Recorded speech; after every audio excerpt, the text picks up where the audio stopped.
Once a shining star on the football scene, Nicolas Pepe captured the attention of fans and analysts alike with his incredible skills and raw talent. Not just any raw talent though, he was a rising star at Los Lille. This is in the French league, in case you ever wondered where this team was located. So yeah, you've been part of the squad that not only rocked the French league, but also showcased your skills on the biggest stages of all. Now, that's a dream come true, right? But here's the twist. Despite all of these triumphs and individual accolades, something unexpected happens. You make this big money move to Arsenal, and instead of soaring to even greater heights, as many players do, your promising career takes a detour. A huge detour to say the least. It's like a roller coaster that you never signed up for. And instead of being excited for it, you get motion sickness instead. Imagine being Nicolas Pepe, once the talk of the football town, now a forgotten figure, a total wasteland. It's crazy how football's narrative can change in the blink of an eye. This is the story of Nicolas Pepe, a young attacker whose journey has been nothing short of a roller coaster. Let's get right into it.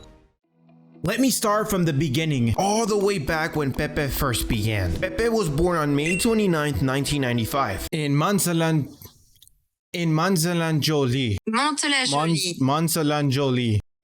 His career began in the French divisions with Angers in the 14-15 season, playing in the second division before going to the third level with Orleans and returning to Angers in 2016. He did a lot of moving around, which is quite normal when you're trying to find footing on a team. He pretty much did that until the year 2017. In the 2017-18 season, he signed for Lille for 18 million euros and soon cemented himself as one of the club's best players. He had an immediate impact as Lille's leading scorer in the first season, thanks to his speed, power, and incredible ability on the right wing. It was an amazing season to say the least, scoring 14 goals in 38 games, which is quite good if you ask me. This kind of drew the attention from top European clubs who saw something special in him. I'd assume these top clubs in Europe were Real Madrid, Barcelona, Manchester City, or Arsenal. This tends to happen, especially when players like Mbappe and Dembele were being signed for big clubs during that time. So it made total sense. It also made sense since he was a left-footed player, and left-footed players are always compared to Messi, especially at that time when Messi was in his prime years. So that could have been another reason for the early interest in top clubs. But the interest didn't sway him from leaving just yet, because he stayed with the French club for an additional year, which pretty much increased the desire for major clubs to sign him. On the international level, he specifically chose to represent the Ivory Coast due to his upbringing, accepting the invitation in 2016 and winning the Africa Cup of Nations in 2024. I would assume that there would be less competition playing for the Ivory Coast compared to playing for the French national team. And I feel like this would be due to the amount of French talent that France has had over the years, which makes total sense on his decision to play for the Ivory Coast. I think in his mind, he thought that playing for the French national team would give him less opportunities for him to shine. So I think that was a pretty smart move from his side.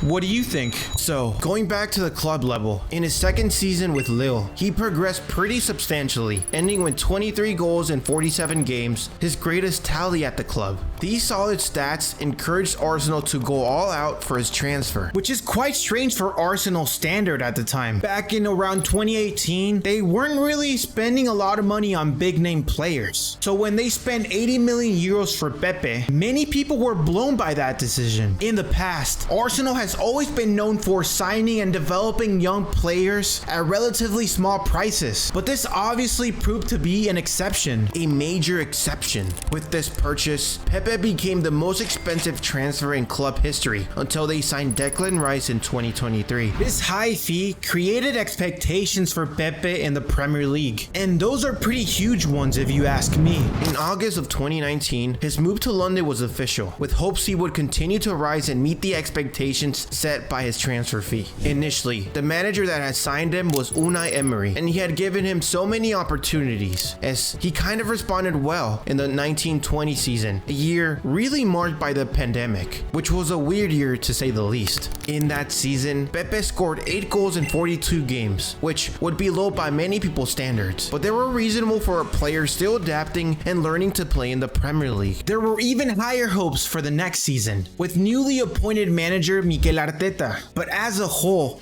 Arsenal had a terrible year, finishing 8th in the Premier League. So after that disastrous season, to me, it seemed like Arteta viewed Pepe in a different light, so the opportunities decreased as the months passed by. Examples like Aaron Ramsdale, Granit Xhaka, and Aubameyang are the players that Mikel Arteta got rid of as soon as possible. And the thing is, he has a track record of doing these things to players. So it really wasn't a surprise to me, as he wasn't the one to sign Pepe in 2019. But on the flip side, Pepe got better, scoring 16 goals in 47 appearances while becoming Arsenal's second highest scorer. Despite these improvements, doubts remain about his ability to fully integrate into the London team. Many people expected great things from him, especially when attached to that big £80 million fee. But his third and final season at Arsenal was the breaking point for Nicolas. He seemed to have lost all of his confidence, and Arteta wasn't considering him a key player at the club. Injuries didn't help either, and that ended his third year in London with only 3 goals in 23 matches. And after that, there was no coming back from the African. Pepe was loaned to Nice for the 2022-23 season to try to restart his career. But despite his good performances, Arsenal did not want him back, and Nice did not make an attempt to keep him. So when looking for another club, in 2023 he signed with Turkish club Trabzonspor, marking one of Arsenal's most catastrophic failures.